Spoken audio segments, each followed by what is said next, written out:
మంగళగిరిలోని ఏపీ పాఠశాల విద్యాశాఖ కమిషనర్ కార్యాలయంలో వైసీపీ ఎమ్మెల్సీలు మాట్లాడుతున్నారు. లైవ్ లో చూద్దాం. ఆ వ్యవస్థలో చిరు ఉద్యోగి ఎగ్జామ్ రాస్తాడు.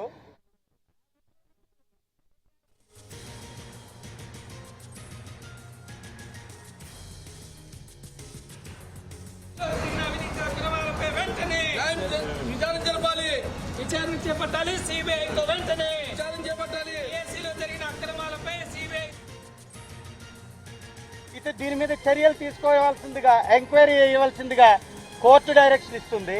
కానీ అవన్నీ ఏం చేయరు, సమర్థించుకుంటారు. ఇవాళ కమిషనర్ గారు తప్పు చేశారు అని చెప్పడానికి వారి యొక్క తీరే బెస్ట్ ఎగ్జాంపుల్. వారు లోపలే ఉండి లేరు అని చెప్పారు. అక్కడ మొత్తం అక్కడ ధర్నా కూర్చున్న తర్వాత మళ్ళీ ఆళ్లే వచ్చేసి కమిషనర్ గారు సమర్థించేటటువంటి ప్రయత్నం చేస్తున్నారు.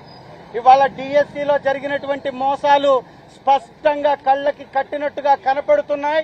ఇది ఖచ్చితంగా ప్రభుత్వంలోని పెద్దలు, మరీ ముఖ్యంగా లోకేష్ గారి యొక్క పరిధిలో ఉన్నటువంటి వ్యక్తుల యొక్క సహకారంతో జరిగితే తప్ప ఇంత ఎవరు సమర్థించరు.